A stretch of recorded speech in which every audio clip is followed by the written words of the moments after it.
Hey y'all.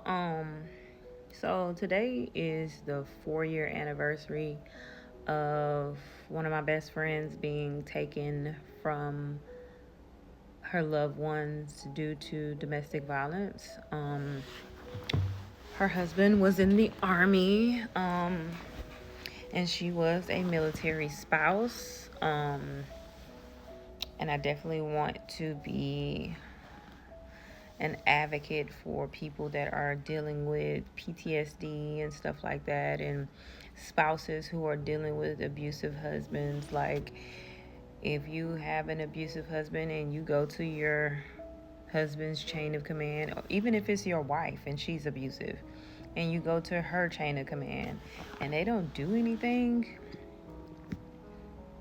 elevate it. Elevate it. Keep saying stuff until somebody does something, because yeah, unfortunately, that is one of the things that happened. But yeah, she was taken from um, this earth, unfortunately, in a very terrible way and in front of her children. Um, and it makes you stop and think about life, you know? Makes you think about life. It makes you think about relationships. It makes you look at people different, because you never know. You never know what someone's thinking. You never know really deeply and truly what somebody's thinking. But my thing is, there are signs of people. What is this? Of people who display signs of mental illness. People who like to argue. People who like to fight. People that like to put their hands on you. People like to throw things. Like, if you're dealing with somebody like that, it's time for you to pack it up. Nobody want to be arguing. Nobody want to be fighting. Nobody want to be explaining bruises and cuts and scratches and bite marks. You know what I'm saying? Like, if somebody puts their hands on you, male or female, it's time to wrap that relationship up. It's time to get them up out of here. It's time to go. It's time for you can love them. You can think that you can love them through their traumas. You can't. You cannot. So I'm a little. Today was a beautiful day. But it's just also like the heaviness of this day. Every time the beginning of the year comes around, I feel like this. Her birthday is in January, so it's like I have anxiety before her birthday comes. And then February is the month that, he took her away. So it's like all of February, I'm anxious because I know this day is coming, and it's just like I just battle so many things in these first 2 months. Like, it's just very hectic for me. And I tend to unknowingly disappear. Like, literally, I start paying attention to that. I'm eating just a whole bunch of crap, like, because it's my anxiety and because I'm thinking about it. You know what I mean? Like, I can't not think about it. You get what I'm saying? She should be here. She didn't pass away of natural causes. She didn't pass away from a car accident. She didn't pass away from, you know what I'm saying, whatever. Somebody decided to take her life. So it bothers me, you know? So, yeah. But I started PTSD therapy with that situation, and I didn't finish it. I quit in the middle of it when it got too hard, because literally it was so many months that I was still seeing her blood. I mean, I literally am traumatized, because I don't know if I can even say this. Like, her blood splatter, like, in the carpet. Um, if I see something spilled on the floor, I'm better now. But in the beginning, the first couple of years, I didn't like spills. I didn't like somebody spill something on carpet, or if something gets spilled on the ground outside. You know how I leave a stain. droplets on the wall. Oh my God, like stuff, yeah, all kind of stuff. Your brain is wired because her blood was all over the walls and stuff. It's just like, anyways.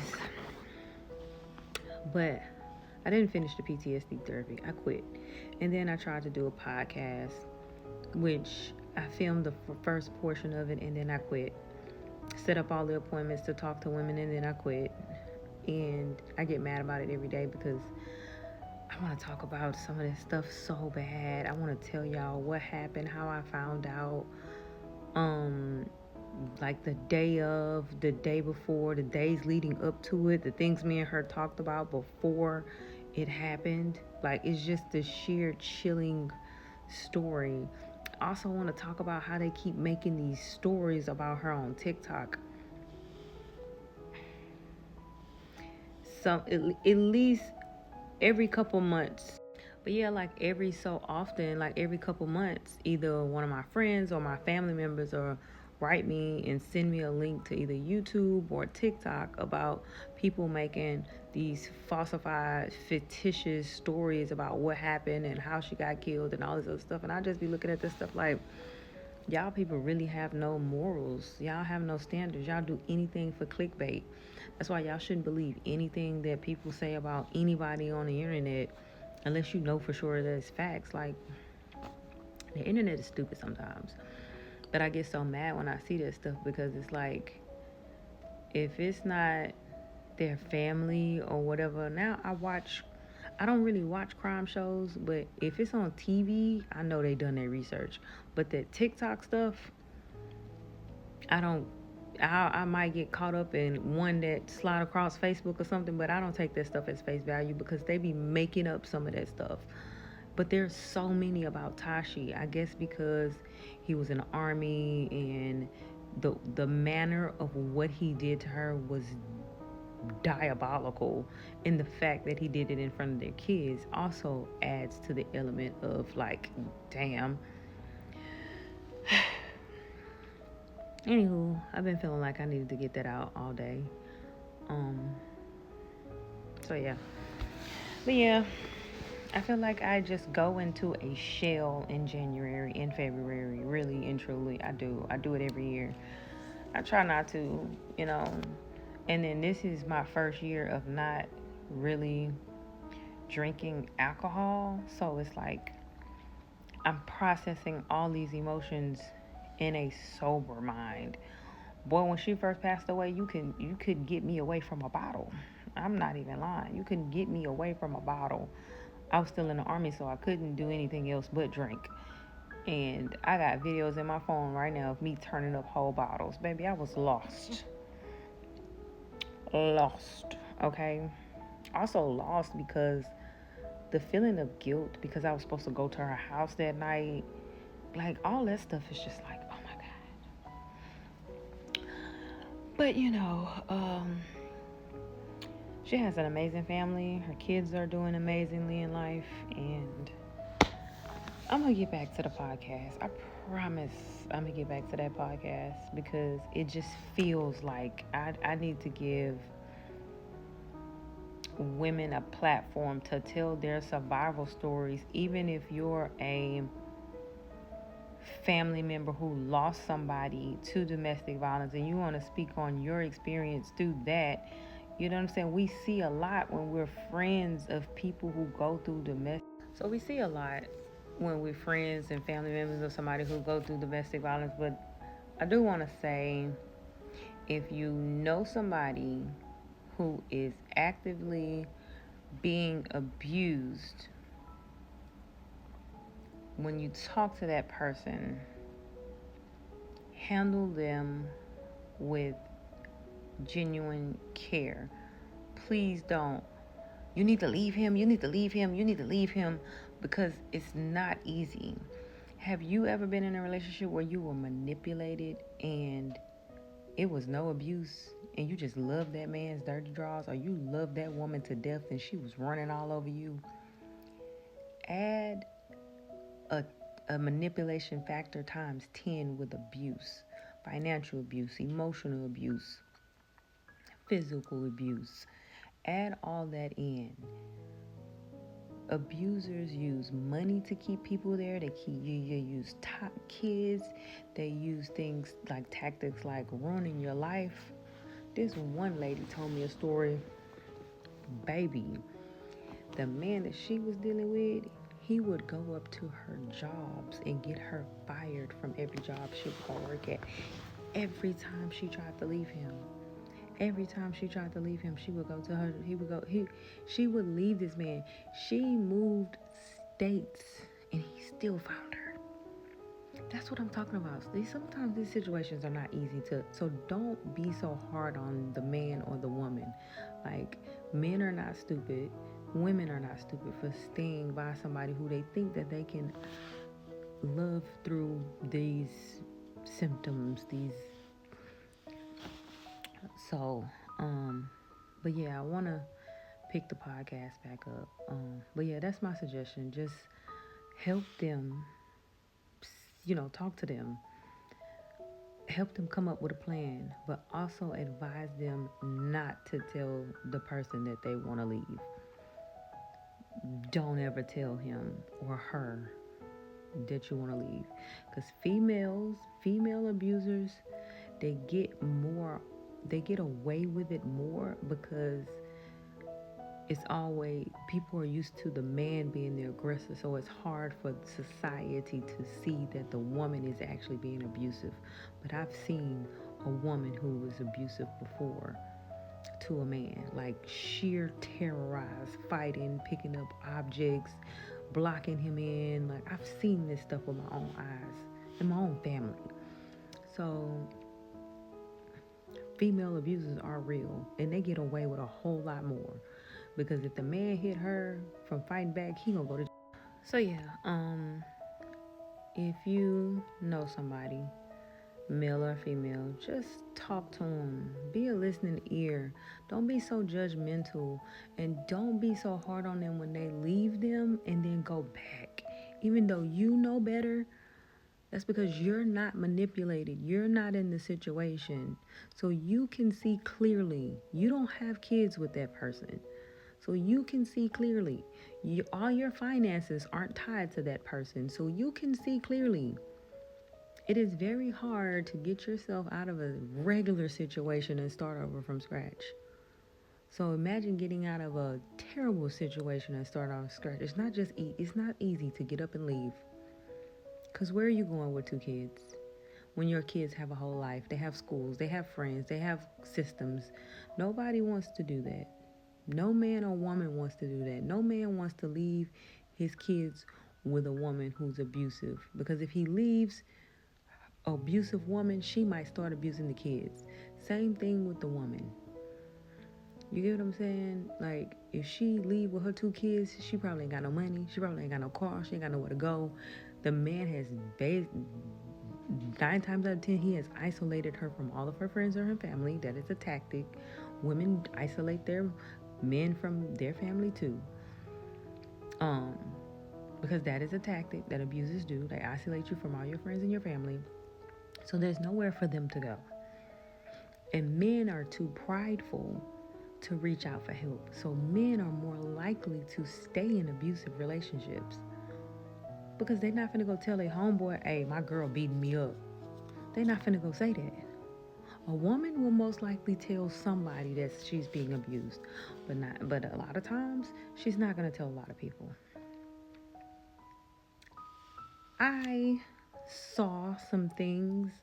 Never seen him put his hands on her, but it was some things that he done that me and him got into it about. And then, she told me about like 2 instances, but she made them seem like they happened so long ago. Not knowing that he had been terrorizing her for years. I never knew. But yeah, thanks for coming to my TED Talk. I feel like my brain was really like,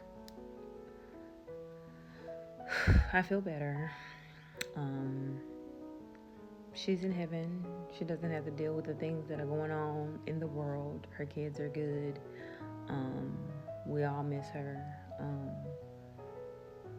And I'm going to get a chance to do more than what I've been doing, and I feel like starting the podcast is gonna get me in front of people and more opening up, because I got so many. I get so many messages from people when I start talking about this that it crushes my heart and my soul. Like, the amount of people that are actually going through abuse, and the amount of military people that get the double homicide. I mean, the what is it? Suicide. What is it? What is it? Y'all know what I'm trying to say. The one where you know, do that to your spouse and then you take yourself out. Y'all know what I'm trying to say. It's not double homicide, is it? No.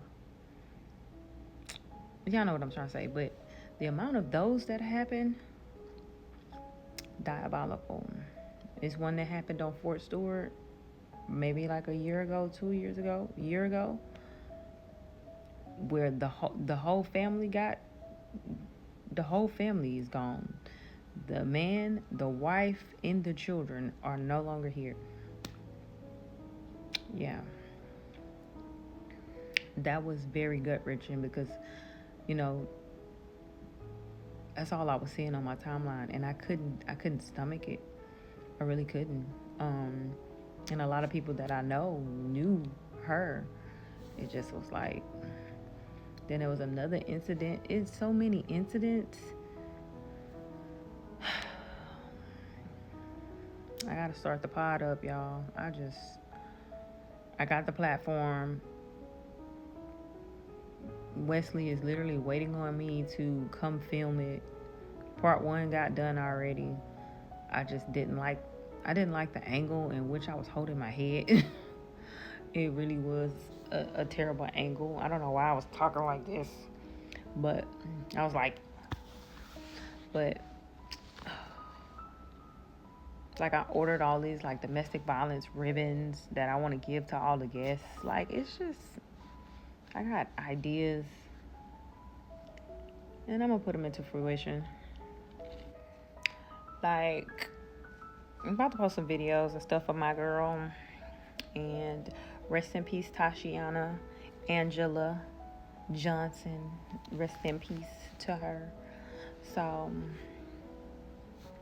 yeah, enjoy the vibes, okay?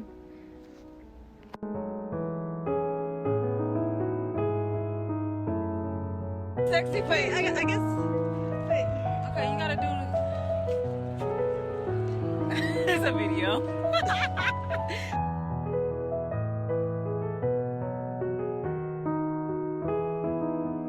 I'm just gonna take the wig off, and I'm just gonna rock the braids your whole birthday. What, Queen Latifah braids? Queen Latifah braids. Man, see you. I'll find a way to get through.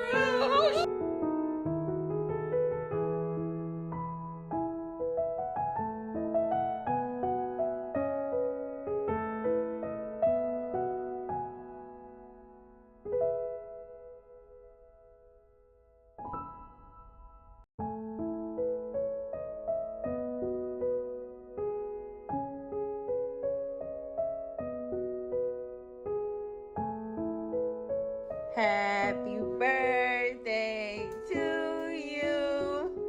Happy birthday to you. Happy birthday, dear Tashi. Happy birthday to you. Make a wonderful, wonderful wish.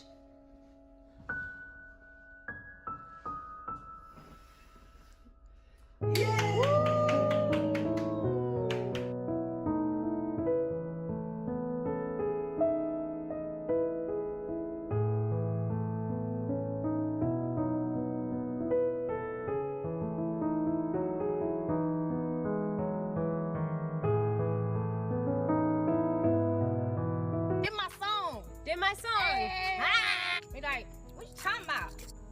No, what does this mean? What are you talking about? What are you talking? Okay. Yeah. What are you talking about? No, what are you talking about? Like, drop the ing. What are you talking about? What are you talking about? Drop the ing and then drop the a on the about. What are you talking about? What are you talking about? No, talking about. What are you talking about? Say talk, about. What are you talking about? What are you talking about? Okay.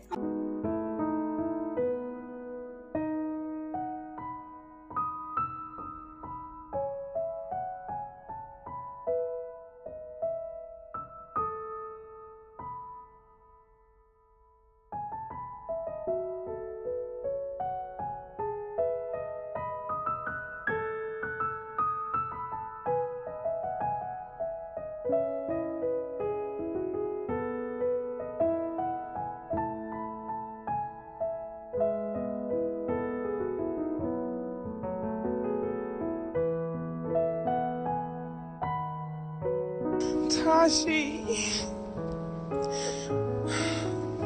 Bro.